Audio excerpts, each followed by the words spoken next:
Assalamualaikum warahmatullahi wabarakatuh.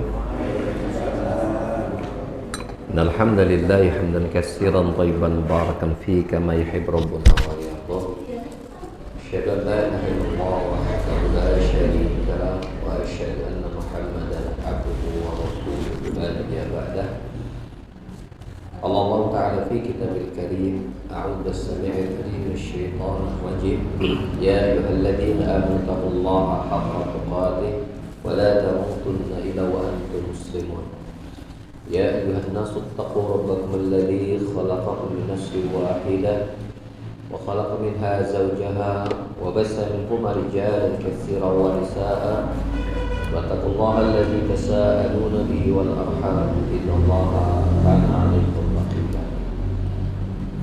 Ya ayyuhalladzina amanu taqullaha wa qulu qawlan sadida yuslih lakum a'malakum wa yaghfir lakum dhunubakum wa may yuti'illaha wa rasulahu faqad faza fawzan 'azima. Amma ba'd. Insyaallah taala di kajian kita di hari ini kita akan membahas min asma'illahil husna huwa ar-rabbu, di antara nama-nama Allah yang husna. Husna itu artinya yang terindah, yang terbaik, yang termulia. Itu adalah ar-rabbu, ya, ar-rabbu. Kata Rabb ini akrab di telinga kita, ya. Terjemahannya Rabb itu artinya yang Maha mencipta, mengatur dan menguasai. Ya. Jadi Maha mencipta, jadi mencipta, mengatur dan menguasai. Atau biasanya urutan biasa para ulama menyebutnya mencipta, menguasai dan mengatur. Wal khaliqul malikul mudabbir. Mencipta, menguasai dan mengatur. Di dalam Al-Qur'an Karim, lafaz Rabb ini datang lebih dari 500 kali dengan berbagai macam konteksnya, dengan berbagai macam situasi, sehingga hadirnya lafaz Rabb ini. Yang pertama di antaranya adalah yang pasti kita sering dengar dan bahkan pasti kita baca dalam sholat, yaitu kata Rabbil Alamin, ya, pada ayat Alhamdulillahi Rabbil Alamin. Segala puji bagi Allah, Rabb semesta alam. Jadi Allah memuji dirinya sebagai Rabbul Alamin. Rabbul Alamin. Alamin itu artinya makhluk. Rabb itu artinya tadi apa? Yang menciptakan, menguasai dan mengatur makhluknya. Dan Allah memuji dirinya dalam melakukan itu semua. Memuji dirinya dalam mencipta, maka apapun yang Allah ciptakan pasti bagus. Ya, pasti ada hikmahnya. Mungkin dalam pandangan manusia ada yang kurang, tapi pasti ada hikmahnya. Karena Allah memuji dirinya sebagai Rabbul Alamin, sebagai pencipta, ya, sebagai penguasa dan pengatur. Apa yang dikuasai oleh Allah sempurna, tidak ada yang bisa menguasainya selain Allah. Apa yang Allah atur juga pasti bagus. Karena Allah mengatur, berarti semua aturan Allah pasti bagus dan baik. Karena ketika kita mengucapkan Alhamdulillah, segala puji milik Allah, segala puji milik Allah, berarti kita memujinya karena kesempurnaan Dia dalam apa? Dalam mencipta, mengatur dan menguasai, ya, sebagai Rabbul Alamin. Juga dalam konteks yang lain pada surat Al-An'am ayat 162 Allah berfirman, A'udzusyaitonir rajim, Qul innas salati wa nusuki wa mahyaya wa mamati lillahi Rabbil Alamin. Katakanlah, yaitu Nabi kita Muhammad diperintahkan untuk menyampaikan kepada umat apa yang disampaikan, innas salati, sesungguhnya salatku, ibadahku, hidup dan matiku hanyalah milik Allah Rabbul Alamin. Hanyalah milik Allah Rabbul Alamin. Ya, ini dikaitkannya ibadah dengan lafaz Allah sebagai pencipta, pengatur dan penguasa Rabbul Alamin. Juga terdapat dalam surat Al-An'am masih di ayat yang 164-nya. Tadi Al-An'am 162, ini 164-nya. Allah berfirman, "Qul aghairallahi abghi rabba wa huwa rabbu kulli syai." Katakanlah, apakah aku akan mencari Rob selain Allah padahal Dia adalah Rob bagi segala sesuatu? Ya. Demikian juga dalam surat Takwir, ya, ayat 29, "Wa ma tasyauna illa ayyasha Allah rabbul alamin." Dan kamu tidak dapat menghendaki menempuh jalan itu kecuali apabila dikehendaki oleh Allah sebagai Rabb semesta alam, Rabbul alamin. Ini berkaitan dengan takdir. Ya, berkaitan dengan takdir. Juga Syekh mencantumkan satu ayat yang terakhir berkenaan dengan Rabbul alamin. Ya, dalam surat Yasin ayat 58, "Salamun qaulan min rabbir rahim." Kepada mereka dikatakan salam, yaitu kepada para penghuni surga, salam, sejahteraan, sebagai ucapan selamat dari Rabbir Rahim, dari Rabb yang Maha Penyayang. Dasar kata Ar-Rabb inilah yang kemudian para ulama memasukkan satu di antara pentauhidan seorang hamba kepada Allah, yaitu aspek rububiyah. Aspek rububiyah diambil dari kata Rabb ini. Ya. Artinya bahwasanya Allah satu-satunya sebagai pencipta, ya, la khaliqas siwah, tidak ada pencipta selain dirinya, sebagai penguasa, pengatur, ya, dan tidak ada yang memiliki kekuasaan mutlak dan mengatur secara sempurna kecuali Allah. Tidak ada yang lain. Al-Imam Ibnu Jarir At-Tabari rahimahullah ta'ala berkata, Ar-Rabb dalam bahasa Arab banyak maknanya. Ya, di antaranya, ya, seorang tuan atau tokoh yang ditaati di masyarakat dinamakan Rabb. Dinamakan Rabb. Ini dalam tinjauan bahasa Arab, ya. Jadi majikan itu di dalam bahasa Arab namanya Rabb. Tokoh masyarakat yang ditaati dinamakan Rabb, ya. Atau seseorang yang dapat memperbaiki sesuatu dinamakan Rabb. Mungkin kita nyebutnya tukang, misalnya tukang listrik, nah, gitu kan, yang ketika listrik bermasalah sama dia montir misalnya, ya, dia menguasai memperbaiki sesuatu, itu juga dasar kata dari Rabb, seseorang yang dapat memperbaiki sesuatu, ya. Pemilik, the owner, juga dikatakan Rabb secara bahasa Arab, ya.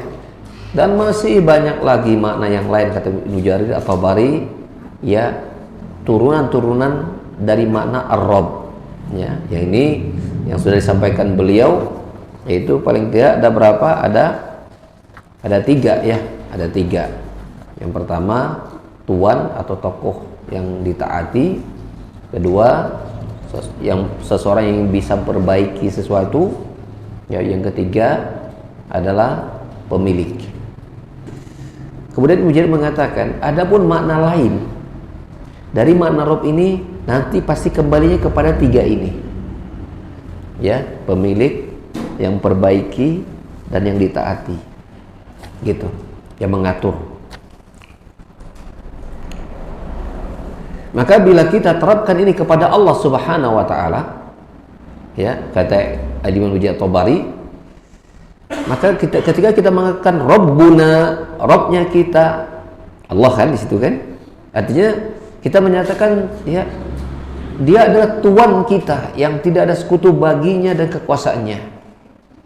Dialah yang memperbaiki semua urusan kita, ya, memperbaiki semua urusan kita, mencurahkan semua nikmat-nikmatnya kepada kita, ya, dan menjadi penguasa seutuhnya, ya, bagi kita, dan, ya, memerintahkan kita seutuhnya.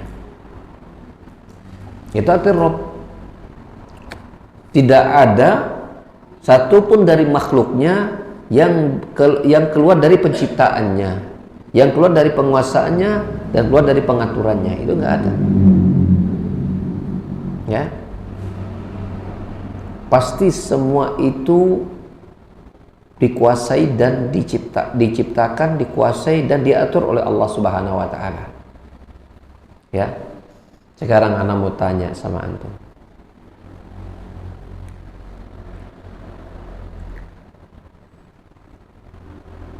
Siapa nama makhluk yang Allah tetapkan dia harus selalu taat dan tidak mungkin berbuat maksiat? Siapa?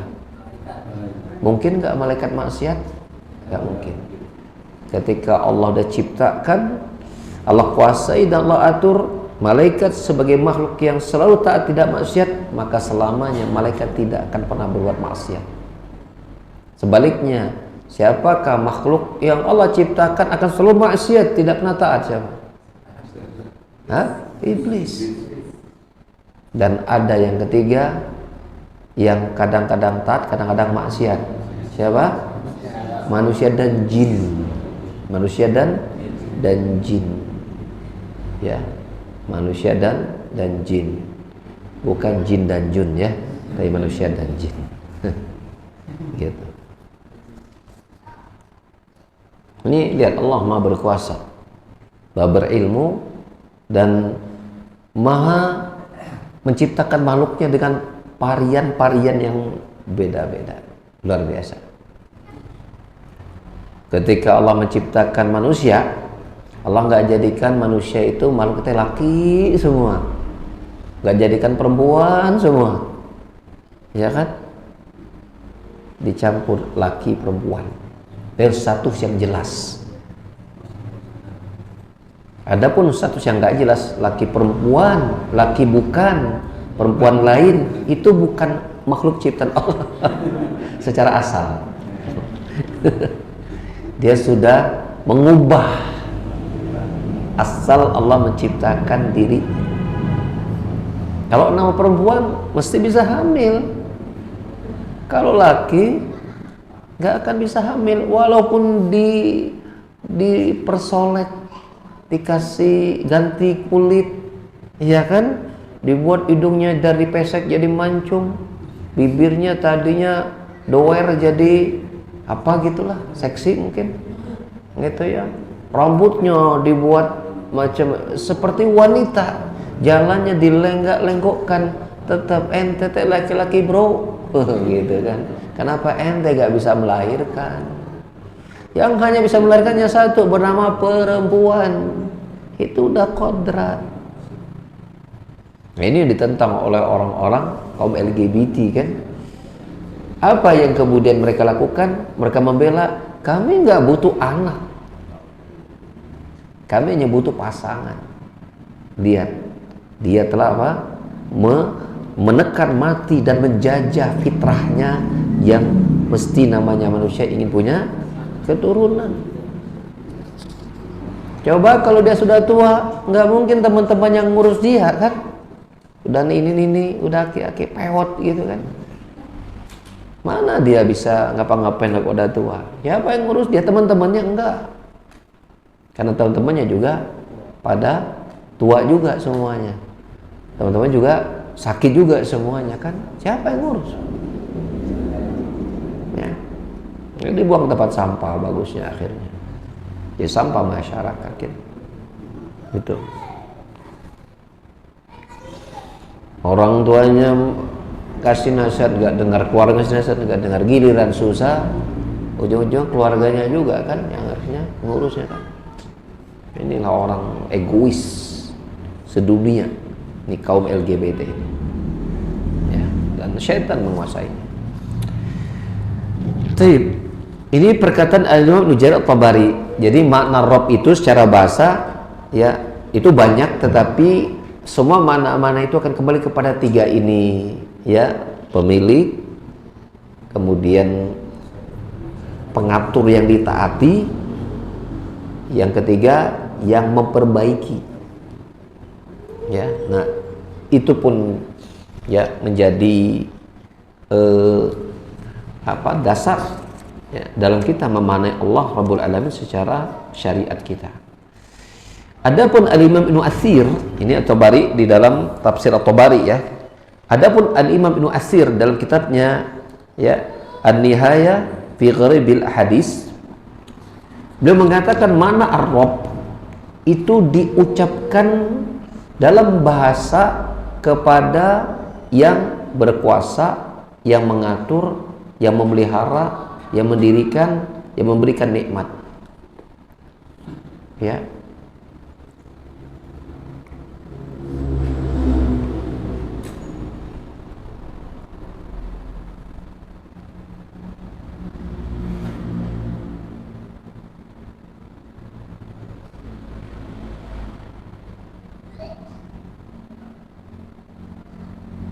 Dan ini hanya dimutlakkan hanya untuk Allah Subhanahu wa taala saja.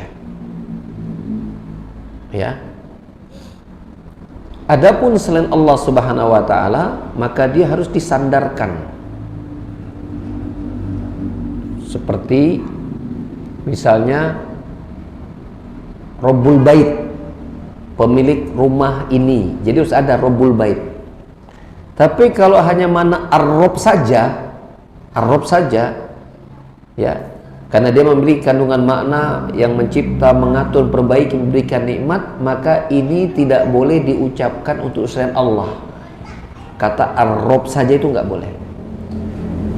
Ya, yang boleh kalau untuk makhluk, misalnya diartikan pemilik rumah, maka dia tidak boleh dikatakan ya Muhammad ar-Rabb, nggak boleh.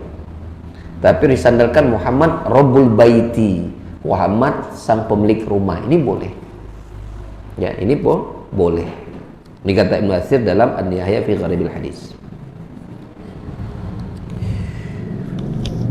Apalagi kata para ulama, ketika lafaz ar-Rabb itu disendirikan, maka dia mencakup semua nama-nama Allah yang lain dari Asmaul Husna yang lain.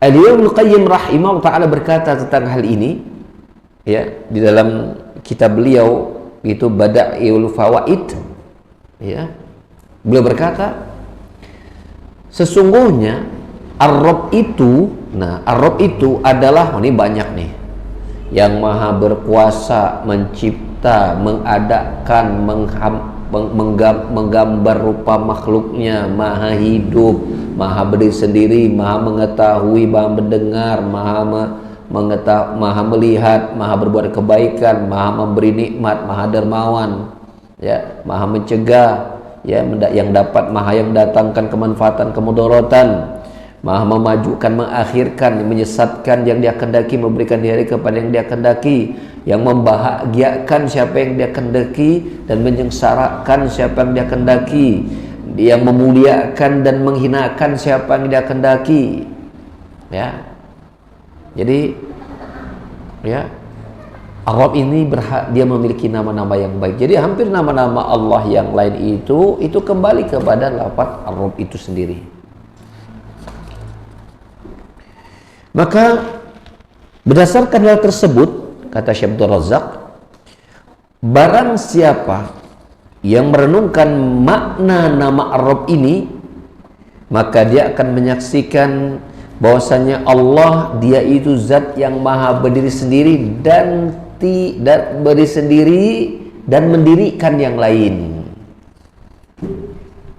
Ya, Rabb itu berdiri sendiri dan mendirikan yang lain, mengatur yang lain. Adapun Allah tidak ada yang mendirikannya dan mengaturnya. Allah mengatur sendiri dan mengatur yang lain. Ya. Maka segala pengaturan ada di tangan Allah. Tempat kembalinya segala sesuatu pasti ke Allah, karena dia yang ngatur. Iya kan? Seluruh pengaturan alam semesta ini itu turun dari sisi Allah, ya, lewat tangan-tangan para malaikat. Allah yang mengatur, udah Allah perintahkan malaikat untuk melakukan ini dan itu segala macam. Ya, baik berupa diberi, itu bagian pengaturan. Tidak diberi, itu pun bagian dari pengaturan.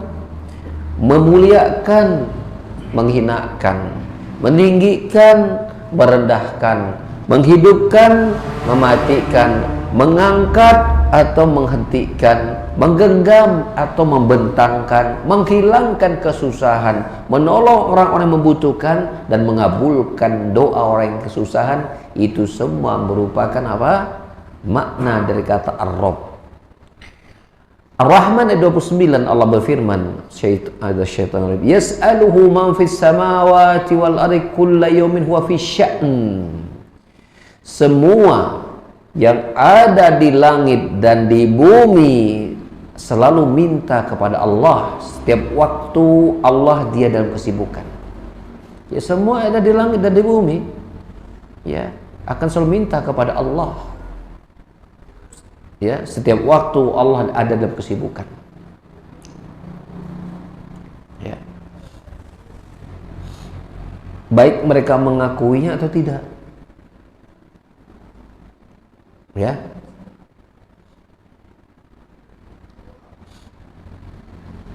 Allah bisa enggak mematikan kita dalam 1 detik? Bisa. Ya. Bisa. Allah untuk menjadikan kiamat itu tiba, Allah mampu kok tanpa harus misalnya bumi jadi rusak, gunung-gunung berterbangan, langit jadi terbelah gitu kan. Mudah bagi Allah untuk menjadikan kiamat sudah saja tiba, mudah. Tapi semua itu punya hikmah. Mengapa Allah menyebutkan rincian-rincian itu? Supaya manusia apa? Lebih bisa meresapi arti hari kiamat. Ya, semakin banyak informasi didapatkan akan semakin mengerikan suasana batin yang timbul, begitu kan? Seperti itu. Ya. Maka disadari atau tidak, semua makhluk pasti akan meminta kepada Allah Subhanahu wa taala. Ya. So meminta kepada Allah Subhanahu wa taala, mengakui atau tidak. Ya. Fir'aun saja ya yang sombongnya tidak mau beriman kepada apa yang dibawa oleh Nabi Musa, toh pada akhirnya di ujung kematiannya dia bertobat kan, tapi tobat sudah terlambat. Kalau udah mau mati, tobat udah nggak berfungsi, ya, nggak berfungsi. Innallaha yaqbalu taubat abdi ma lam yugharghir. Sungguhnya Allah akan menerima taubat seorang hamba selama dia belum ngorok gitu, ngorok mau mati. Orang kalau lagi ngorok tuh dia udah mati belum? Belum, masih sakaratul maut. Sakaratul maut itu belum mati. Nah, ketika itu ingin taubat, itu udah tidak bermanfaat. Ini sudah tidak bermanfaat. Ya, sakaratul maut, ya, kepayahan saat kematian. Ya, Allah mudah saja mematikan manusia itu. Ya, misalnya Allah jadikan, ya mungkin tiba-tiba Allah cabut nyawanya, ya. Kemudian mungkin Allah jadikan bencana dan segala macam. Mudah untuk melenyapkan makhluk itu, mudah. Maka manusia itu kata Allah Subhanahu wa taala makhluknya yas'aluhu ma fis samawati wal ardi kullu yawmin wa fi sya'n. Ya. Semua yang ada di langit dan di bumi itu minta kepada Allah setiap hari. Allah sibuk ya untuk memenuhi ya makhluk, kebutuhan makhluknya. Maka tidak ada yang dapat memberi apa yang Allah cegah, dan tidak ada yang bisa mencegah apa yang Allah beri. Tidak ada yang bisa mengganti hukum Allah, dan tidak ada yang dapat menolak perintahnya, dan tidak ada yang mampu mengubah kalimat Allah. Para malaikat dan Jibril naik kepada Allah. Berikut juga amal-amal perbuatan manusia dipaparkan kepada Allah pada waktu pagi dan petang. Dialah yang mencatat semua kejadian, yang menentukan waktunya, kemudian dia mewujudkannya tepat pada waktunya. Itu semua dia lakukan, dan dia menjaganya, dan dia yang perbaikinya. Ini definisi dari Ar-Rabb, ya, kurang lebih seperti itu. Ya. Kemudian pembahasan berikutnya adalah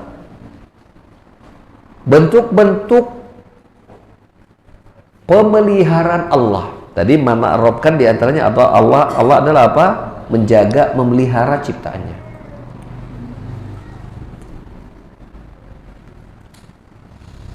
Maka terbagi menjadi dua. Ada dua bentuk penjagaan, pemeliharaan Allah kepada makhluknya. Yang pertama, yang bersifat umum.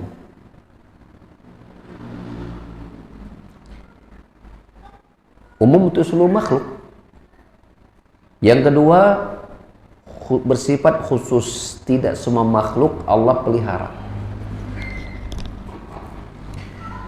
Apa pemeliharaan Allah yang bersifat umum?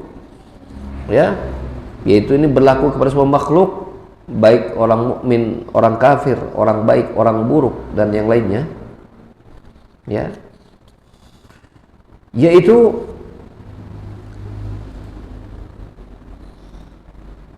setelah Allah menciptakan mereka, Allah berikan mereka rezeki.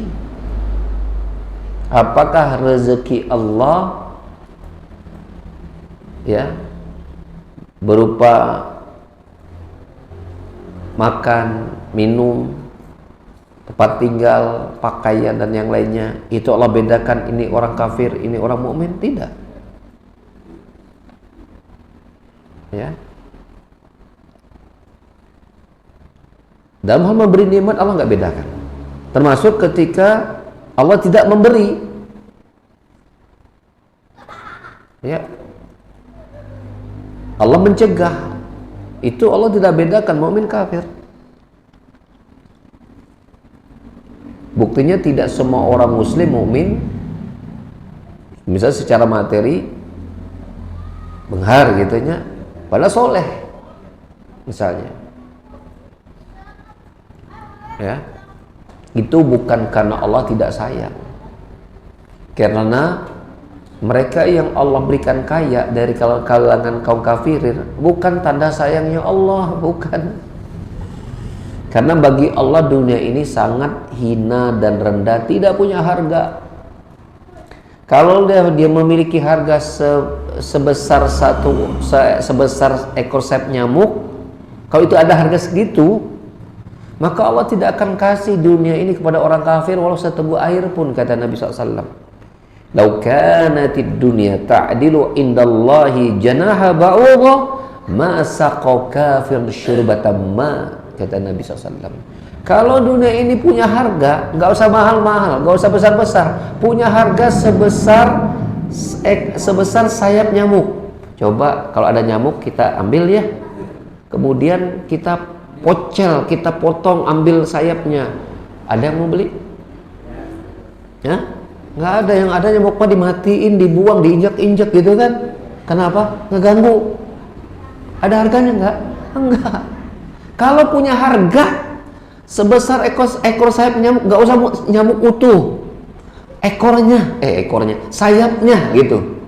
Nggak usah satu ekor nyamuknya, sayapnya saja. Kok harga dunia itu punya harga seperti itu, Allah tidak kasih orang kafir itu seteguk air pun. Kalau dia punya harga, dalam pandangan Allah itu dunia itu apa?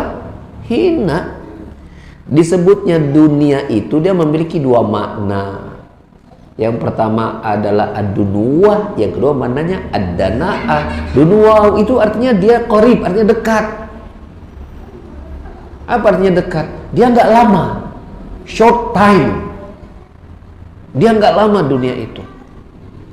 Yang kedua ada dana'ah, artinya apa? Hina, rendah. Dunia itu secara makna. Makanya langit terendah namanya dunia, langit paling rendah.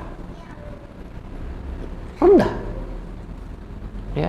Dan Allah di dalam Al-Quranul Karim dan Nabi SAW dalam hadis yang sahih tidak pernah sekalipun menyebut keistimewaan dunia.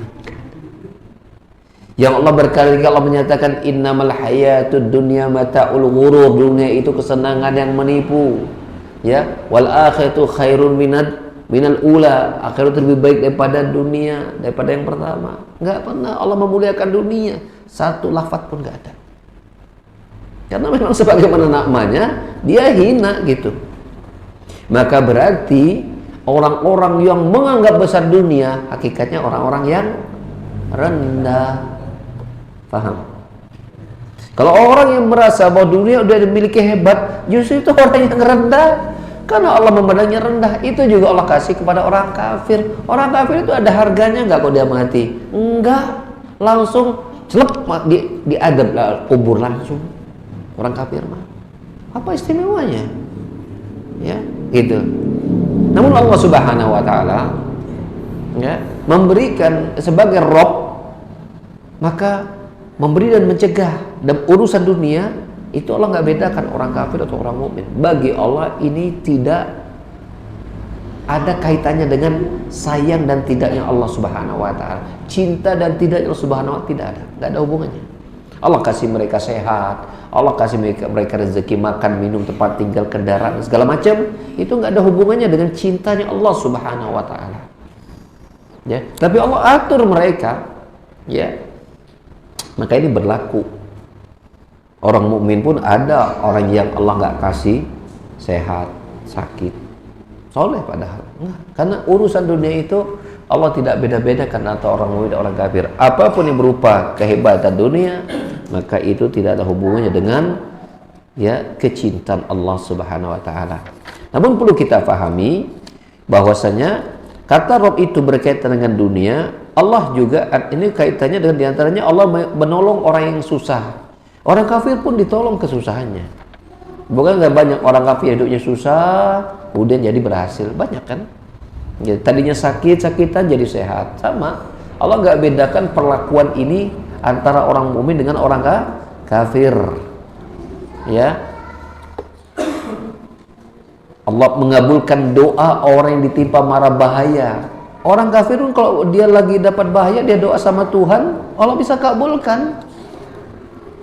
Makanya kata para nabi juga bersabda yang dijelaskan oleh para ulama ketika menyebutkan makna menjelaskan hadis iyyaka wa da'watal maqdum fa innahu laisa bainaha wa bainallah hijab. Hati-hati kalian dengan doa orang yang dizalimi, karena tidak ada hijab pembatas antara doanya tersebut dengan Allah. Artinya kontan cepat dikabul. Dan kata para ulama itu juga berlaku kepada orang kafir. Bila orang kafir dizalimi, urusan dunia nih, dizalimi dia doa, yang menzalimi orang mukmin, itu orang mukmin bisa celaka, itu urusan dunia nih. Maka tetap nggak boleh berbuat zalim kepada orang kafir. Kafir iya. Enggak. Kalau dia doa habis tuh orang mukmin tuh. Ya, indahnya agama ini ya. Agama yang penuh dengan kasih sayang, ya.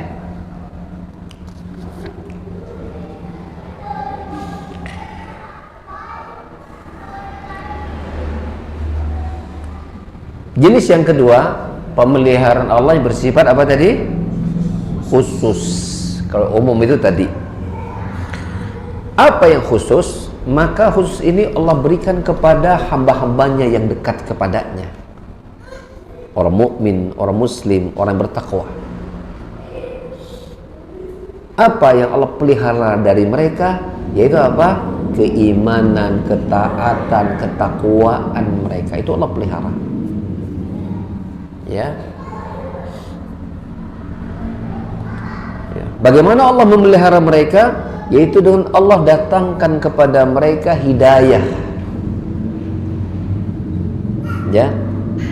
Yang hidayah ini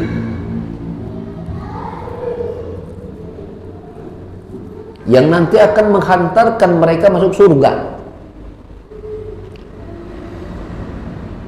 Dua jenisnya. Yang pertama hidayatul irsyad wal bayan. Yang kedua hidayatul taufiq. Hidayat taufiq. Di kita suka disatukan jadi taufik hidayat. Padahal taufik itu bagian macam dari hidayah. Taufik. Hidayah yang pertama, hidayah irsyad wal bayan, itu Allah datangkan kepada dia ilmu tentang kebenaran dari agamanya.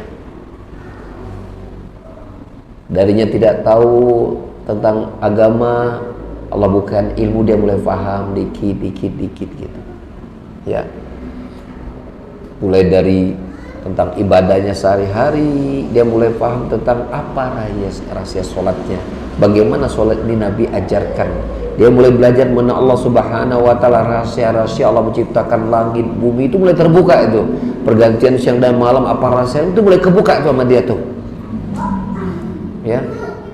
Sehingga dia mengatakan, Rabbana ma khalaqta hadza batila, ya Allah, engkau tidak ciptakan semua ini dalam keadaan sia-sia, semuanya penuh dengan tujuan, punya tujuan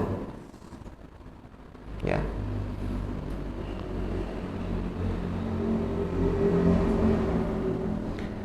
Kita coba aja ini, misalnya contoh Allah berfirman surah Ali Imran, inna fi khalqis samawati wal ardi wa ikhtilafil laili wan nahari la ayatin li ulil albab. Sesungguhnya di dalam penciptaan langit dan bumi, pergantian malam dan siang, terdapat tanda-tanda kebesaran kekuasaan Allah bagi orang yang memiliki otak. Berarti yang nggak punya otak berarti orang-orang yang tidak bisa merasakan pergantian malam dan siang, penciptaan langit dan bumi dan apa-apa yang di dalamnya, berarti dikatakan apa? Bukan nggak punya otak, tapi otaknya nggak dipakai. Sekarang kita mau ada guyonan katanya nih, guyonan untuk orang Indonesia katanya. Ketika bicara tentang dagang, mana barang yang mahal, yang orisinil atau yang tidak? Mana lebih mahal? Orisinil. Nah, orisinil itu artinya asli. Nah, orang Indonesia itu otaknya orisinil semua rata-rata, karena jarang digunakan. Katanya begitu. Itu ngenyek itu, katanya itu. Ya, karena mungkin banyaknya ya hal-hal yang dilanggar, padahal itu mudah, itu tuh nggak boleh gitu. Simple tapi nggak bisa mikir yang simple oke. Makanya mahal loh otak Indonesia katanya tuh, orang asam itu memang ya. Padahal banyak orang Indonesia yang hebat-hebat di luar negeri ya, itu.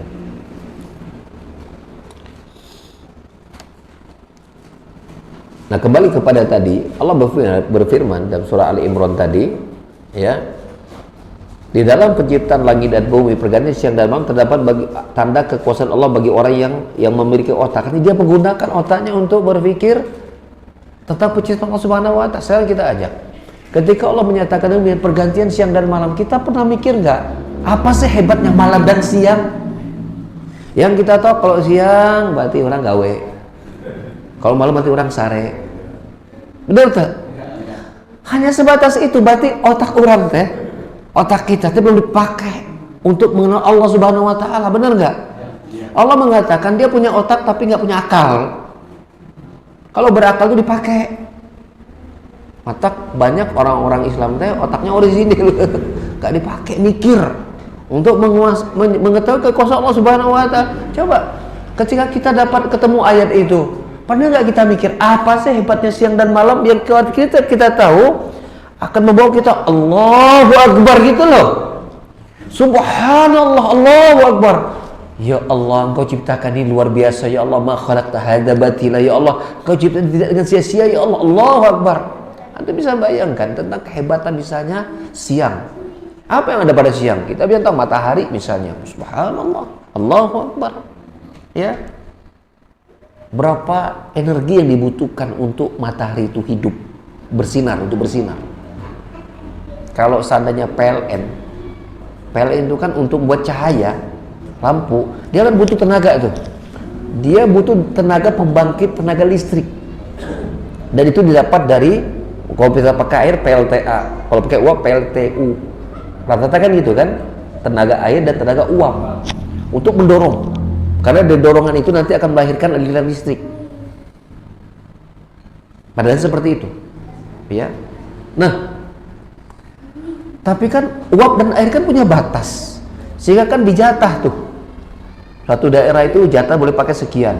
Kalau pabrik, itu dibagi-bagi itu. Kenapa? Stok untuk menyuplai listrik itu terbatas negara kita. Makanya ketika ada pembangun butuh isi gede, berapa tuh dimatikan dulu. Suatu tempat tuh digilir jamnya mati sekian, ada pengumuman tuh dimati, itu lagi mau dipakai tuh. Karena stok terbatas suplai listrik. Matahari sejak dia diciptakan tidak pernah habis-habis tuh terangnya sampai sekarang. Itu aja kalau kita pikir Allahu Akbar. Dan terangnya itu rata, stabil. Dan orang yang sudah meneliti matahari, jadi matahari punya pancaran-pancaran yang kalau pancaran itu pada sisi yang berbeda itu terbakar tuh bumi. Tapi hanya satu putaran cahaya matahari itu yang bisa masuk ke bumi dan itu bagus untuk manusia. Itu sudah ada penelitiannya. Jadi tidak semua cahaya matahari itu menguntungkan. Dia punya jenis pancarannya. Nah, yang masuk ke bumi itu pancaran yang Allah udah atur itu untuk manusia. Pas gitu. Dan Allah ngatur gini. Ini kan kayak mataharinya kalau dia jarak segini kan pas tuh. Kalau kalian didekatkan apa yang terjadi? Luluh nih bumi. Berarti ada ngaturnya nggak? Ngatur kan kayak kita ini. Kalau ruangan segini, terangnya segini kan? Betul kan? Ada namanya ngaturnya dengan apa namanya? Watt ya. Nah, kalau segini mah wattnya cukup, segini cukup, mungkin 20-25 watt. Coba kalau 1000 watt. Apa terjadi pada ruangan ini? Panas luar biasa. Kalau 1.000.000 watt, yang megangnya aja nggak bisa, yang masangnya. Benar kan? Berarti kan diatur. Masa matahari sebegitu wattnya udah nggak tahu berapa itu nggak ada yang ngatur? Itu kan nggak mungkin. Pernah nggak kita begitu siang dan malam tuh? Jadi siang dan malam tuh pasti kan mikir siang tuh ada apa aja sih gitu kan? Kita mulai mikir tentang matahari. Belum kita lihat manfaat sinar matahari itu kepada bumi, ya, kepada pepohoan orangnya, pada usaha laundry, pada usaha keripik, usaha tempe. Wow, udah gak kehitung. Pada kesehatan tulang, ya, adanya apa tuh ultraviolet, itu udah gak kehitung manfaatnya matahari itu. Dan Allah tidak pernah minta bayaran. Maksudnya ketika turun itu kita pernah mikir nggak gitu loh? Maka ya gunakan itu. Nah, bila Allah Subhanahu wa taala ingin memelihara dan secara khusus Allah berikan kepada orang beriman itu untuk mendapatkan tuh nilai-nilai kekuasaan Allah Subhanahu wa taala untuk menambah keimanan mereka, dan itu Allah hanya kasih kepada orang yang beriman saja yang begitu. Yang mengetahui kehebatan alam semesta ini yang membawa mereka untuk mengagungkan Allah, itu orang beriman saja. Bahwa dunia ini hebat, ini luar biasa, orang kafirun bisa mengetahuinya dan menelitinya. Tapi membuat mereka untuk semakin tunduk kepada Allah, itu tidak berlaku kecuali kepada orang beriman saja. Jadi pada orang beriman saja. Untuk kalau siang dan malam, Allah bedakan kok bahwa makhluk-makhluk yang hidup di siang hari dan malam hari itu beda-beda. Beda-beda. Allah jadikan siang itu untuk bekerja, malam itu untuk istirahat. Maka orang yang waktu malam itu kerja itu sudah menyalahi sistem yang sudah Allah buat itu. Mestinya malam itu istirahat, bukan malah jadi kupu-kupu. Jadi kupu-kupu malam gitu kan, terbang ngalayap ke sana kemari. Bukan, waktu itu istirahat. Sudah banyak penelitiannya, orang yang biasa begadang malam hari itu di umur sekian itu akan mengidap berbagai macam penyakit ini dan itu segala macam, jantung, darah tinggi, macam-macam kalau sering begadang. Lihat Islam udah. Itu kalau kita lihat, perhatikan, subhanallah, membuat aturan yang luar biasa, dan ketika kita memikirkan itu iman kita nambah. Nah, itu Allah berikan kepada orang beriman. Pada orang beriman. Dan di antara bentuk pengaturan Allah secara spesifik khusus ini kepada makhluknya, yaitu pada beriman, Allah berikan aturan mereka hidup, yaitu Allah turunkan agama kepada mereka, way of life, cara mereka menatur tatanan hidup mereka, mulai dari bangun tidur sampai tidur kembali, semuanya diatur oleh Islam. Ada aturannya, cara tidurnya, bangun tidurnya, apa yang dilakukan, ada adab-adabnya. Ketika masuk WC diatur adab-adabnya, makan, minum, berpakaian, cara berpakaian pun diatur lengkap. Ya, misalnya kalau pakaian itu laki-laki itu beda dengan perempuan. Perempuan ditutup auratnya, jangan kelihatan aurat. Laki-laki ya upayakan, kalau dalam Islam itu kan panjangkan jenggotnya, maaf yang belum berjenggot ya, panjangkan jenggotnya. Karena yang laki-laki itu asalnya tumbuh jenggot, nggak jenggot karena dikurut weh. Coba perempuan, udah dikurut-kurut atau tumbuh jenggot, Anda perhatikan ya maksudnya, itu ciri khas itu loh. Ciri khas. Kalau kita tahu Allah sudah menciptakan, kalau laki-laki bisa tumbuh jenggot, kalau perempuan nggak tumbuh. Maka sebagian guyonan, sebagian para ustaz itu, kalau laki, ada dulu di masa ulama, ada seorang pemuda yang tampan, soleh, gagah berani, jago dalam perang. Cuma mereka menyayangkan satu, ini si pemuda nggak tumbuh jenggotnya, mereka sayangkan zaman dulu. Kalau sekarang kan zaman udah berubah, orang jauh dari agama, justru yang nggak pakai jenggot, penampilan itu baring mengerokok, dianggap paling ganteng sedunia. Benar, betul kan? Kalau ya para ulama enggak, justru yang berjenggot itulah, kalau bahasa kita mah kan kalau ada iklan itu extra jus tuh laki minum extra jus gitu kan. Kalau kita guyonin laki panjangin jenggot gitu, kata perempuan. Nah, maaf ya yang belum panjangin jenggot atau belum tumbuh jenggot, tapi Pak Ustadz saya ini jenggotnya nggak tumbuh satu lembar, udah nasib aja udah itu, Anda tetap laki-laki. Belum latuk jenggotnya. Jadi ada, Ustaz boleh nggak saya beli obat untuk numbuhkan jenggot? Nggak usah, biarkan dia alami, ya seperti itu. Itu kan kita lihat itu makhluk kan beda tuh siang dan malam tuh. Coba ada nggak makhluk yang hanya bisa hidup di malam hari, nggak bisa siang hari aktivitas? Ada nggak? Ada. Kalau kelelawar, dia kalau siang hari nggak bisa beraktivitas. Siang hari dia menggagak. Dan uniknya kelelawar itu tidurnya itu nggak perlu kasur, maksud saya tidak tergeletak gitu loh. Kok bisa ada makhluk tidur teh bergelantungan, burayot gitu? Kok ada gitu kan? Itu aku kita pikir subhanallah, Allah yang menciptakan loh. Coba kita lihat makhluk yang beraktivitas di siang hari saja, hewan-hewan maksud saya. Kok manusia kan kadang siang kadang malam ya, tergantung kerjaan. Banyak kan? Sapi beraktivitas di siang hari, ayam dan segala macam, ya. Dan antum perhatikan, ya, ada makhluk yang dia hanya hidup di tempat tertentu saja. Misalnya di air, contohnya apa? Ikan. Ada yang bisa hidup di darat saja. Contohnya kambing, sapi, urang termasuk nggak bisa hidup di air. Iya kan? Kalau di air kita harus pakai alat. Ada yang bisa hidup kadang-kadang di air, kadang-kadang di darat. Cuman dominannya di mana? Itu yang nanti ditentukan hukumnya. Seperti misalnya buaya, kadang-kadang di darat, kadang-kadang di air, ya. Kadang ke kota buayanya.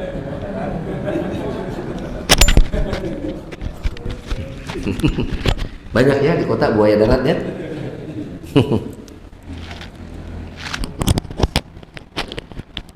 Itu kan siang dan malam loh ya. Turun-turun kita mikir siang dan malam itu loh. Allah menciptakan ada makhluk yang hidupnya di malam hari, ada yang hidup siang hari. Dan masing-masing tidak pernah berubah, saling mengganggu gitu. Tukar deh, ganti shift, kelelawar ganti shift sekarang. Nggak ada istilah itu, tetap sama. Anda bisa bayangkan kalau kelelawar hidupnya di siang hari, mati kita. Dia makhluk berbahaya. Anda perhatikan, yang bisa terbang siang hari jinak-jinak, kecuali elang ungkul, dan itu gak banyak. Kata jinak bisa terbang. Kalau yang bisa terbang itu berbahaya, kayak kelelawar, nggak aman kita. Kita nggak bisa, kecuali tiap hari harus mikirin bagaimana kelelawar tembak matiin. Bener kan? Kebayang? Coba sebutkan binatang yang kalau lahir pasti banyak anaknya. Apa? Kucing, tikus. Dan diperhatikan, nggak pernah umurnya panjang-panjang. Ada kucing umurnya misalnya 70 tahun kayak manusia, nggak ada. Kebayang antum kok setiap anak lahir kucingnya umur 70 tahun. Itu penghuni bumi, kucing kabeh itu. Benar kan? Kita pernah nggak mikir kayak gitu? Coba sebutkan nama tumbuhan yang tumbuhnya mudah, orang nggak perlu tanam, nggak perlu disiram, tuh tumbuh aja sendiri. Apa namanya? Hah? Rumput. Coba kita perhatikan, itu makanan untuk banyak semua hewan. Simpel kan? Untuk Allah menjaga kehidupannya gitu. Itu Masya Allah, ikhwan sekalian. Kalau kita mikirkan itu yang ada itu, Allah Subhanahu Wa Taala menciptakan itu luar biasa. Nah, bila Allah ingin memelihara keimanan seorang hamba, Allah jadikan ya rezeki yang umum itu, atau Allah yang cipta sifatnya umum tadi bergantian dalam siang itu bisa menambah keimanan, dan itu tidak Allah berikan kepada semua orang. Allah turunkan aturan agama mereka dari pagi sampai siang. Dan kalau kita pelajari tentang agama kita, ya, kita kaitkan dengan iman, aturan agamanya itu saja sudah menggambarkan kemahabesaran Allah Subhanahu Wa Taala dengan hukum yang komplit. Nggak ada seorang ahli hukum dunia yang bisa membuat aturan main sistem yang itu menjadi sistem kehidupan. Itu nggak ada. Yang ada satu bagian-bagian saja. Sistem pengolahan air, satu doang. Sistem sirkulasi udara, satu doang.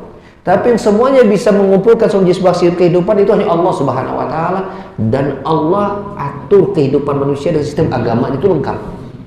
Agama kita itu lengkap. Agama kita tidak saja mengajarkan tentang bagaimana kita kepada makhluk, tapi bagaimana sesama makhluk juga diatur sistemnya. Ya, contoh misal, kita tidak boleh menyakiti tetangga.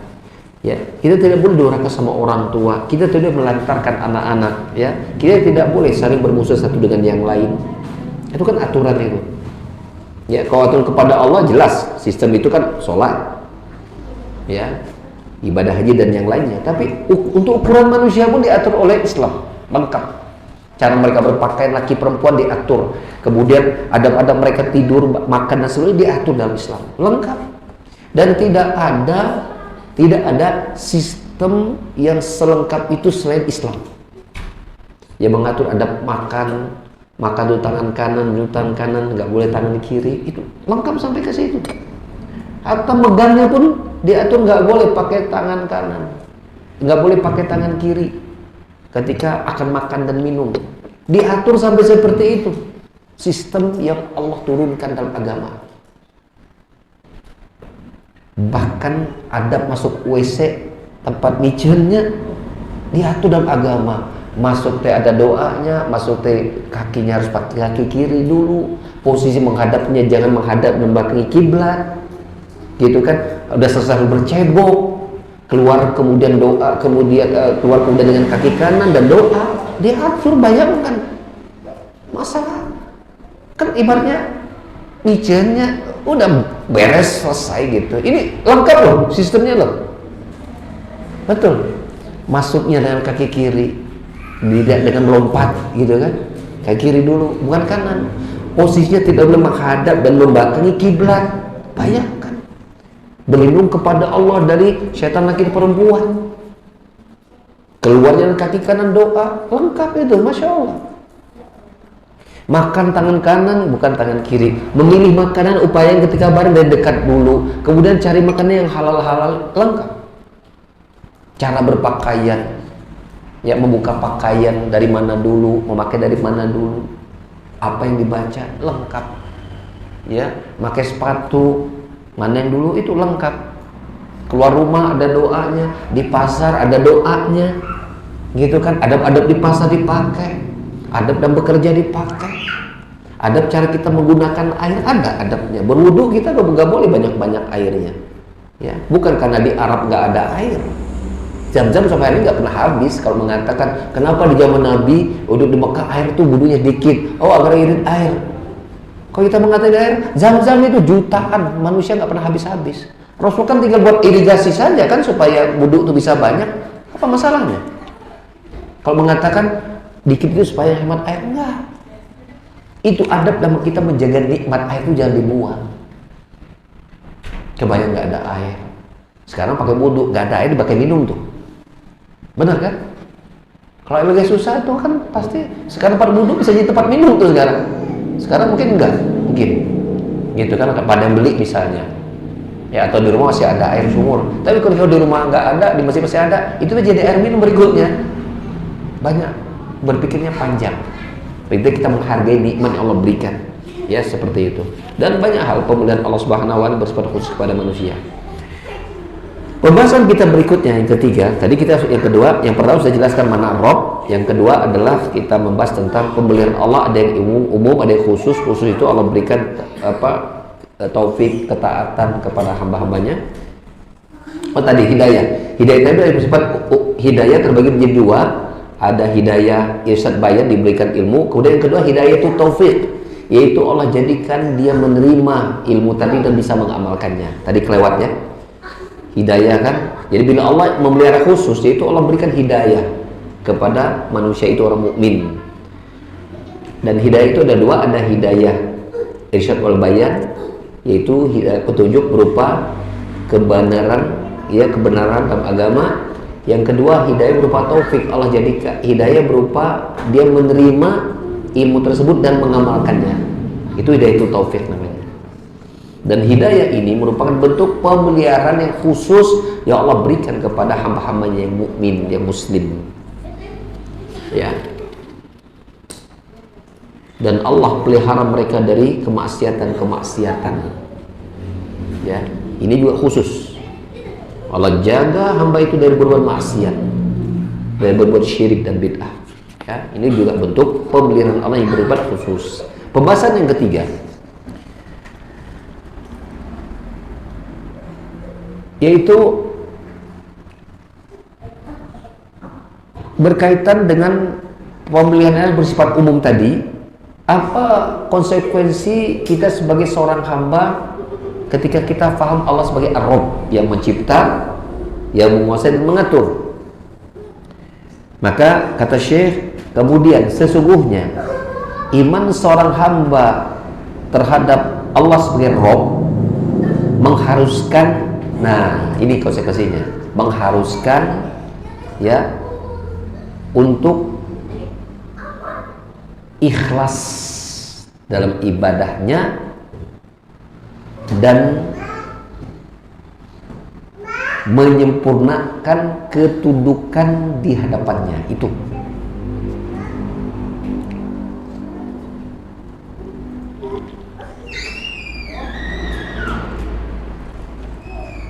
satu ya.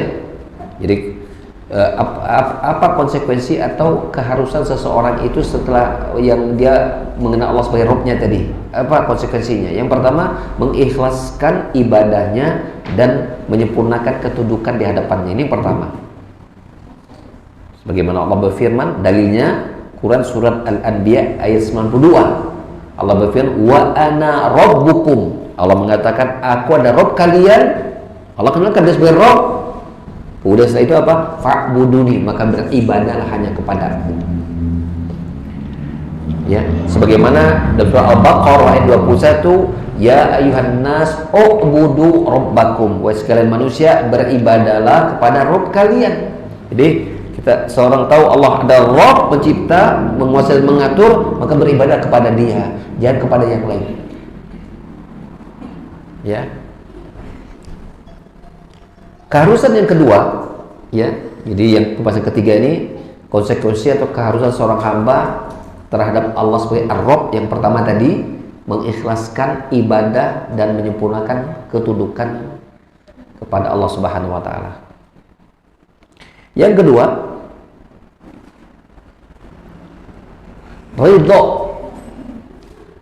ridho dengan perintah dan larangannya, pembagian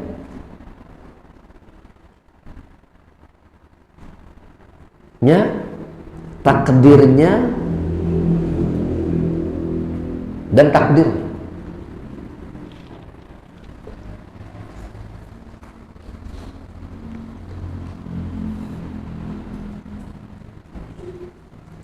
Jadi itu terhadirkan pada sabda Nabi Sallallahu Alaihi Wasallam dalam hadis sahabat Muslim. Rasulullah Sallallahu Alaihi Wasallam bersabda, "Dzaqa ta'mal iman man radiya billahi rabban wa bil islami dinan wa bi Muhammadin rasulan." akan terasakan lezatnya iman bagi orang yang satu ridho Allah sebagai Rabb-nya. Ridho Allah sebagai Rabb-nya. Maksudnya Rabb-nya itu apa? Ridho Allah sebagai pengaturnya. Ya, maksudnya Allah ngatur kan berarti apa? Ngatur rezekinya, dia ridho. Berapapun Allah berikan, dia ridho. Dia ridho Allah sebagai mengaturnya, yaitu yang mengatur, memberikan larangan dan perintah dan larangan, dia ridho. Ketika Allah perintahkan dia sholat, dia ridho dengan perintah salat. Ketika Allah melarang minum khamr, dia ridho dengan larangan tersebut, enggak protes. Dan keridhoan itu menghantarkannya untuk mentaati Allah Subhanahu wa taala. Itu yang pertama kan tadi sudah. Yang pertama kan dia konsekuensi dia apa? Dia sebagai Allah sebagai Rabb-nya adalah apa? Dia beribadah, mengikhlaskan ibadah kepada Allah dan menyempurnakan ketundukannya kepada Allah. Maksudnya tunduk itu yang diperintahkan dikerjakan, yang ditinggalkan. Dia sempurnakan itu. Konsekuensi yang kedua, dia ridho dengan semua aturan Allah tadi. Yang kedua, dia ridho dengan pemberian Allah. Yang ketiga, dia ridho dengan takdir Allah Subhanahu wa taala. Jadi takdir Allah Subhanahu wa taala yang berupa musibah misalnya, dia ridho. Maka kata Nabi SAW, akan terasakan lezatnya iman bagi mereka yang ridho Allah sebagai Rabb-nya. Tadi mana Rabb sudah kita sebutkan tadi. Yang kedua, ya Islam sebagai agamanya, dia ridho dengan aturan Islam sebagai way of life-nya.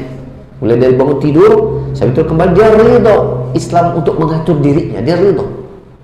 Yang ketiga, wa Muhammadin Rasulah, dan ridho Muhammad sebagai Rasul teladan yang dia ikuti, dia ridho. Ya, artinya dia tidak akan menjadikan selain Nabi sebagai panutan idolanya, enggak. Dia akan jadikan Nabi Muhammad sebagai panutan dan tuntunan dirinya dan idolanya. Dia ridho itu, sehingga dia tidak akan membiarkan dirinya untuk menggantikan kedudukan Muhammad sebagai panutan, teladan dan idolanya. Dia akan gantikan itu. Maka akan terasakan lezatnya iman, ya, sehingga akan jauh lezatnya iman itu bagi orang yang misalnya mengidolakan yaitu tokoh-tokoh selain Nabi Muhammad, apalagi tokoh-tokohnya ahlu maksiat kafir lagi. Kan banyak kan anak-anak muda muslim ya bahala gue orang kene gak suka itu nya mengidolakan teh rata-rata malah Nabi Muhammad dan ya. Imam mungkin dia tokoh politik atau tokoh penyanyi, pemusik, atau tokoh mungkin seniman, ya mungkin tokoh pebisnis, siapa saja. Jarang hadir saya sebutkan idola Anda, jarang menyebutnya Nabi Muhammad itu jarang. Tapi orang yang belajar hadis ini dia akan berusaha untuk apa? Menghadirkan Muhammad sebagai idola dia yang satu-satunya yang terbaik. Tidak ada yang lain yang bisa menggantikannya. Namanya idola pasti pengen sama dengan yang diidolai, benar nggak? Coba sekarang ketika Korea lagi jadi menjamur sekarang, Korea semua sama Korea, mie ramen Korea, akhirnya ya HP Samsung juga naik kelas akhirnya. Semua Korea disukai sekarang.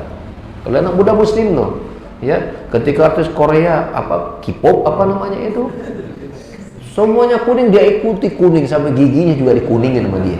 Sengaja gak usah gigi biar koneng seperti as Korea, rambut koneng, kulit koneng, gigi dikonengan, ini sama dengan Korea mereka.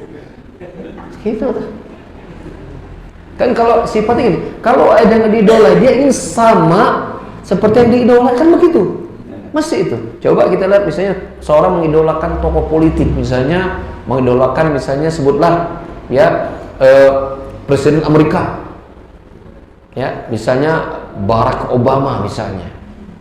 Nah dia pengen rambutnya itu kayak Barack Obama, kulitnya juga ingin kayak Barack Obama, gitu misalnya. Cara ngomong juga kayak Barack Obama, hidungnya juga dioperasi supaya mancung kayak Barack Obama misalnya. Orang kalau mengidolakan dia ingin penampilan juga seperti dirinya. Orang yang idola dengan Jepang, maka apa yang Jepang, rumahnya lampunya lampu lampion, bajunya baju kimono, ya. Padahal dia ada ki naon gitu kan, ki, ada aki-aki, gitu. Begitu idola. Nah, orang mukmin akan merasakan lezatnya iman kalau idolanya itu Muhammad SAW. Bagaimana dia bisa ada seperti Muhammad? Maka dia akan belajar kehidupan Nabi Muhammad sejak lahir sampai besar, apalagi menjadi seorang Nabi dan Rasul. Bagaimana penampilan Rasul, dia akan ikuti Rasul. Bagaimana cara bicara Rasul, dia akan berusaha untuk mengikuti. Bagaimana tata krama Rasul, bagaimana bahkan dakwahnya Rasul, dia akan pelajari, dia akan ikuti. Itu akan membuat seseorang imannya semakin lezat dari waktu ke waktu. Semakin dia kenal dengan Nabi Muhammad dan semakin ingin dia ikuti karena dia adalah idolanya, dan semakin dia wujudkan dalam kehidupan sehari-hari, maka semakin lezat imannya. Makanya di antara nikmat kubur itu harus gol dulu 3 ini. Siapa Rabbmu, man rabbuka, wa man nabiyuka, wa bidinuka, gitu kan. Kalau di dunia udah teraplikasi, insya Allah di alam kubur mati itu insya Allah selesai itu, lulus itu ketika ditanya malaikat Munkar dan Nakir, man rabbuk wa man nabiyuk wa man dinuk. Kenapa? Karena dia sudah apa? Sudah dia jawab dengan aplikasi dia di ketika hidup di dunia. Pengen hidup sebagai seorang muslim. Dia menyatakan I'm proud to be Muslim. Saya bangga menjadi seorang muslim. Saya senang menjadi seorang muslim. Menampilkan diri saya seorang muslim. Dalam usaha saya seorang muslim. Dan semuanya muslim. Dia ingin menjadi seorang muslim dan senang menampilkan keislamannya. Baik di keluarganya, di tetangganya, di teman-temannya, di tempat kerjanya, tempat yang lain. Dia tetap merasa seorang muslim. Jangan jadi seorang muslim kalau ke masjid, di tempat hiburan berubah menjadi yang lain. Kan ada tuh pas ke masjid muslim, begitu ke pasar ya jadi pecopet, jadi penipu, timbangan dikurangi, iya kan, dagang dikurangi, ini berbohong, barang lama dibilang barang baru, ya ini baru datang Pak, si pembeli mengira ini baru datang hari ini, padahal baru datang maksudnya kemarin gitu, seminggu yang lalu. Ini bagus Pak, pastinya kok itu barang udah jelek gitu loh, si pembeli juga tahu Pak ini masih bagus Pak. Kenapa dia nggak jujur? Dia kalau maksudnya kan jujur gitu kan, di Pak, si penampilannya udah kelihatan Pak, sudah agak berkurang keindahannya, tapi masih enak dimakan. Makanya harganya biasanya yang normal dan enak itu 14.000, saya jual paling 14.999. Cek sudah beli. Saya jual murah Pak, 10.000, masih enak ini, ya masih enak, ya gitu. Ya sesuai Pak. Jangan sampai kadang-kadang pedagang tuh dijual 10.000 3 kilo, begitu datang yang 10 3 kilo itu yang paling belakang, benar kan? Yang kita lihat bagus-bagus nih, murah nih, itu sampai yang 10 itu yang ini Pak, itu kan udah bohong gitu. Padahal dia sholat itu. Maka jangan seorang muslim itu ketika di masjid saja, di seluruh kehidupan jadi seorang muslim. Ya, maka insya Allah Taala ya di alam kuburnya Allah berikan kemudahan, dan ini kembali kepada merupakan bentuk pengaturan Allah Subhanahu Wa Taala yang ketika kita mengenalnya kita akan berusaha untuk apa? Untuk menjalankan kehidupan kita ya sebagai seorang muslim yang ridho Allah sebagai pengatur, pencipta dan pemilik kita. Alhamdulillahirabbil alamin. Ya, inilah materi yang kita bisa bahas pada hari ini, yaitu tentang nama Allah Ar-Rabb. Insyaallah pada waktu yang akan datang kita akan pindah kepada nama Ar-Rahman Ar-Rahim.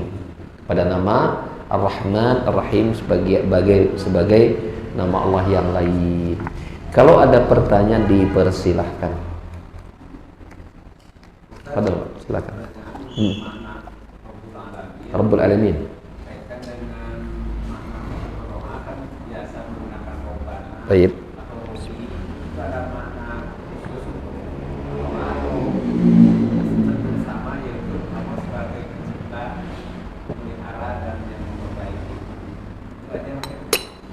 Taib. Taib. Jadi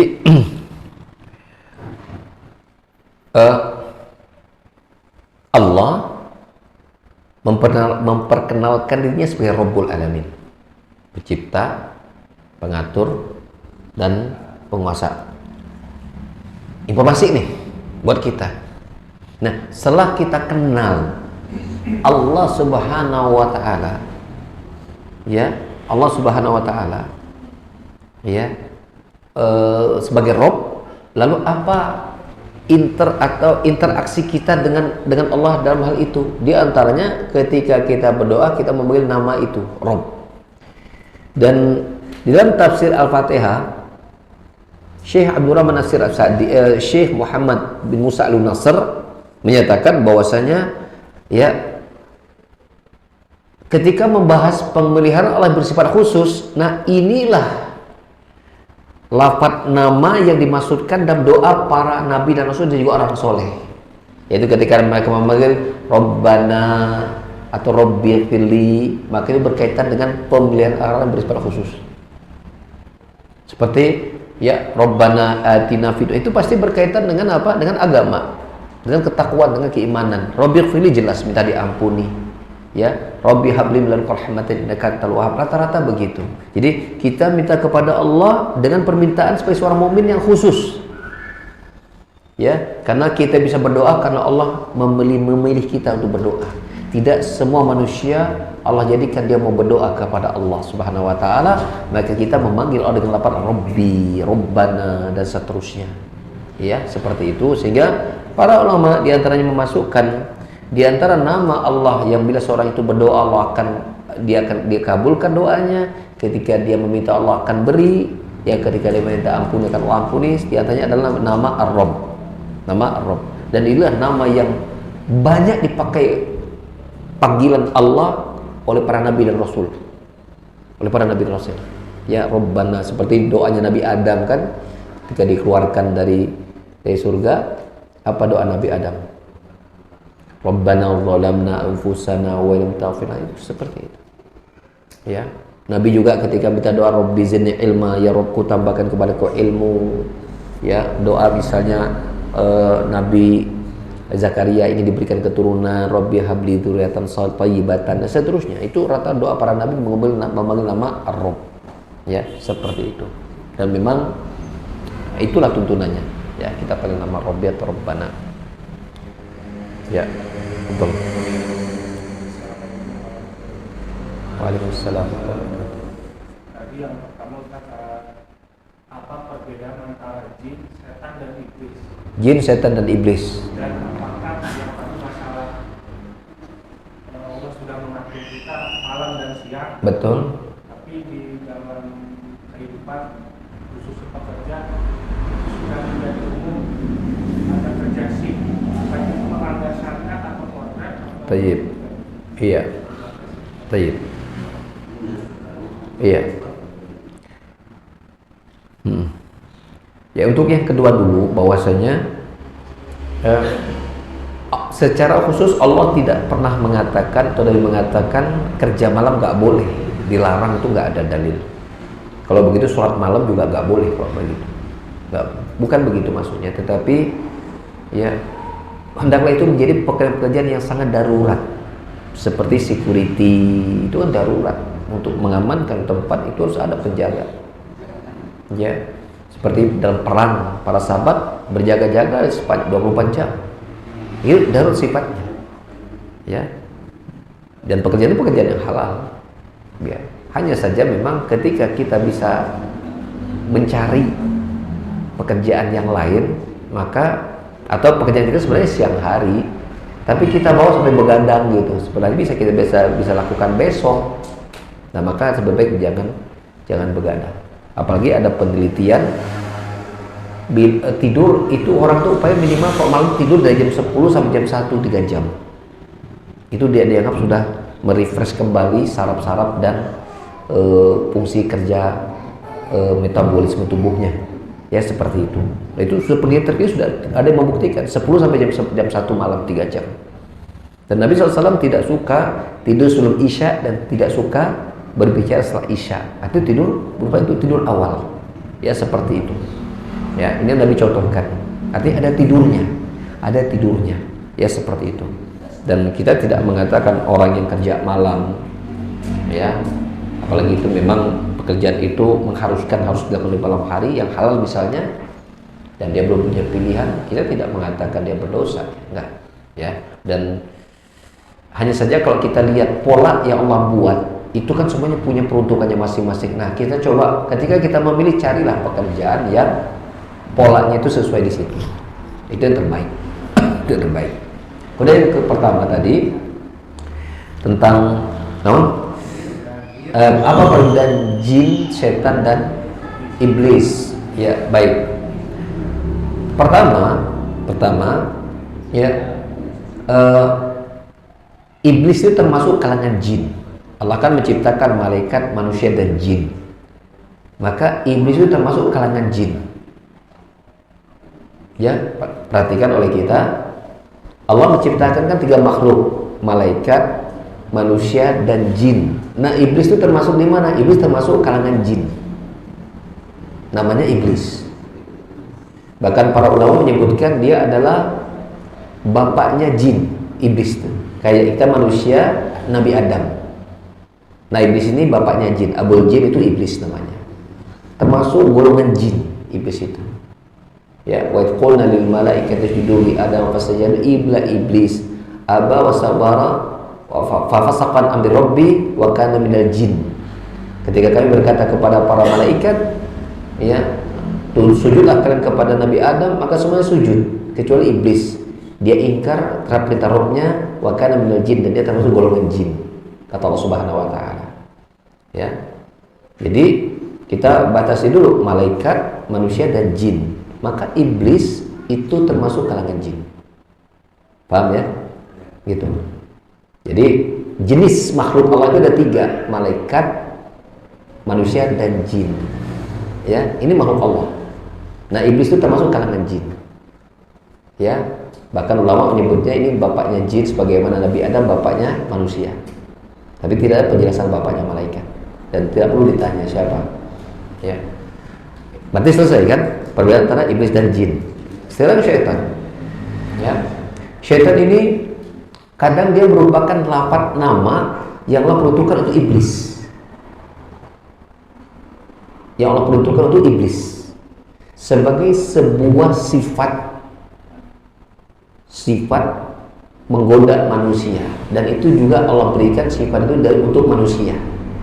Ketika ya seseorang itu berbuat untuk mengajak manusia kepada kekufuran, mengajak kepada keburukan, kefasikan, kemaksiatan, maka dia telah melakukan, maka itu adalah syaitan sebagai sebuah sifat.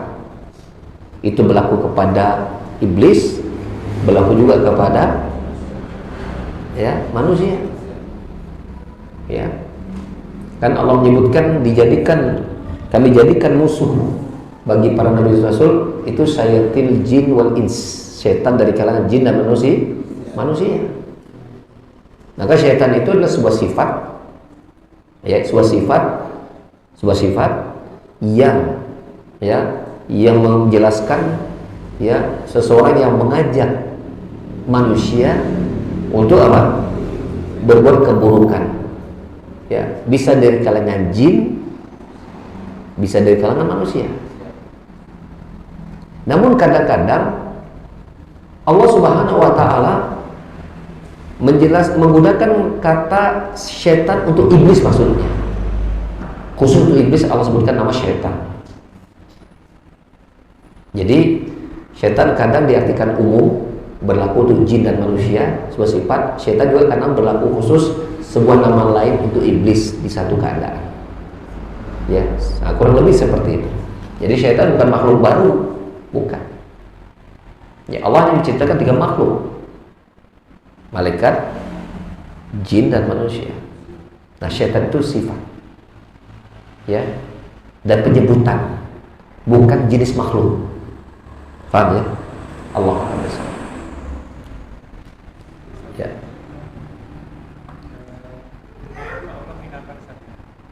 Apa? Dunia itu Allah hinakan. Dunia Allah hinakan, betul. Bagaimana caranya kita berurusan dengan urusan dunia sehingga kita tidak menjadi hina karenanya? Baik. Iya. Dunia itu adalah hina. Allah menyebutnya kesenangan yang menipu. Maksudnya agar orang-orang mukmin jangan menjadikan dunia itu tujuan, tapi jadikanlah dia sebagai sarana. Sarana. Banyak kok dalam bahasa logika kita sesuatu yang hina itu bisa jadi sarana kebaikan. Contohnya sampah, bisa jadi pupuk kan. Tapi jangan tujuan kita hidup ini jadi sampah. Jangan. Ya seperti itu. Jadi disebut hina itu ketika dia menjadi tujuan. Ya. Adapun dia menjadi sarana, bahkan Allah Subhanahu wa taala perintahkan. Ya dalam surat Al-Qasas kalau nggak salah ya. Allah berfirman, bunyinya begini. Coba dicek di Al-Qur'annya. Wabtaghi ma ataqallahu darul akhirah wa la tansa nasibaka minad dunya. Carilah oleh kalian ya apa-apa yang Allah berikan kepada kalian dari perkara akhirat. Tapi jangan kalian lupakan bagian kalian dari kehidupan dunia. Jadi Allah suruh mencari dunia dalam rangka untuk mencari akhirat. Gitu seperti itu. Jadi yang dimaksudkan hina ketika seorang menjadikan dunia tujuan. Adapun mencarinya bahkan bisa jadi wajib. Buktinya ya, seorang kepala keluarga ketika dia nggak cari nafkah untuk menafkahi keluarganya, dia berdosa. Kata Nabi SAW, kafa bil mar'i isman ayyadayya ma yaqul. Cukuplah seseorang itu berdosa ketika dia menyia-nyiakan orang-orang yang menjadi tanggung jawab dirinya untuk diberikan nafkah. Nah, untuk cari nafkah kan pasti cari dunia kan? Tapi ketika kita jadikan niat kita bahwa ini untuk beribadah, karena memberi nafkah ibadah, maka dia menjadi mulia. Menjadi mulia. Itu maksud hina itu ketika dia menjadi tujuan. Ya, itu tujuan. Sehingga Nabi SAW menegaskan hal ini dalam hadis riwayat Imam Ahmad, man kanatid dunya hammuhu, ya, faja'allahu al-ghina baina ainaihi, faja'allahu al-faqra baina ainaihi, wa farraqa lahu syamlahu, wa lam ya'ti min ad-dunya illa ma qaddara lahu. Barang siapa yang dunia yang menjadi tujuan hidupnya, kata Nabi SAW, maka Allah akan jadikan hati itu merasa dirinya itu kurang, miskin, fakir, selalu kurang. Padahal mungkin dia sudah mendapatkan dunianya, tapi tetap merasa kurang. Dan Allah berantakan urusan hidupnya. Tidak Allah selesaikan. Mungkin Allah jadikan keluarganya berantakan, mungkin Allah jadikan hatinya berantakan. Dan tidaklah datang dunia itu kecuali sebatas yang Allah takdirkan saja, tidak akan pernah lebih. Tidak akan pernah lebih. Ya, seperti itu. Namun barang siapa wa man kanatil akhiratu hammuhu, barang siapa menjadikan akhirat itu tujuan utamanya, ja'alal ghina fi qalbihi, Allah akan jadikan hatinya itu berkecukupan, wa jamal syamlahu, Allah jadikan urusan selesai, wa atadunya wa hiya raghimatun, dan dunia mendatangi dalam keadaan dia tetap menganggap dunia itu hina. Jadi kita cari, kita miliki, tapi kita enggak menganggap ini itu istimewa. Kita kerja nih, alhamdulillah punya rumah gede, kita kerja nih punya mobil bagus gitu kan, kita kerja punya tabungan banyak ini, gitu. Tapi kan kita merasa ini mah enggak spesial. Ini semua Allah yang ngasih kok, enggak spesial kan. Orang enggak berjual kasih, kan spesial. Jadi dia enggak akan merasa apa hebat ketika dunia itu di tangannya. Enggak merasa dirinya mulia, enggak merasa orang lebih hina, enggak. Biasa saja. Dia tetap tawadu, dia tetap merasa apalah saya ini gitu kan. Yang saya miliki semua Allah yang kasih kok. Ini semua nanti akan ditinggalkan, gitu loh maksudnya. Bukan berarti nggak dicari, apalagi harus wajib misalnya kan cari nafkah. Gitu. Allah kan bisa. Makanya di antara bukti seseorang itu menghinakan dunia ketika dia dapat, dia nggak merasa dirinya spesial. Apa yang merasa spesial? Oh ini hina kok. Apa harus merasa spesial? Maka dia akan berusaha untuk menggunakan ini untuk kebahagiaan akhiratnya. Dan itu telah dijalankan oleh para nabi dan rasul. Maka dia bersabda, ni'mal mal, ya, malur rajul soleh, sebaik-baik harta adalah harta yang dimiliki oleh orang soleh. Ketika itu melekat kepada Nabi Sulaiman, lihat apakah Nabi Sulaiman berguna untuk bangga-bangga? Enggak. Nabi Sulaiman jadikan kerajaannya, kekuasaan untuk berdakwah kepada manusia, bahkan mendakwai Ratu Saba kan begitu ya. jauh dari Sulaiman di Palestina, dia di Yaman di Sabah itu. Dia jadi sekarang itu berdakwah, punya power, punya harta, mengajak manusia agar menjadi hamba Allah. Nah itu seperti itu. Allahu a'lam bishawab. Satu lagi yang terakhir.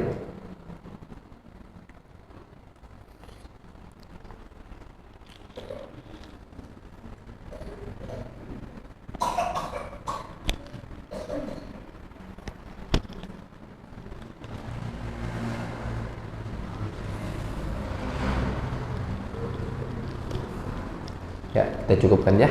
Jazakumullahu khairan, barakallahu jami'an. Subhanakallahumma wa bihamdika asyhadu an la ilaha illa anta astaghfiruka wa atubu ilaik. Wa akhiru da'wana alhamdulillahi rabbil alamin. Wassalamu alaikum warahmatullahi wabarakatuh.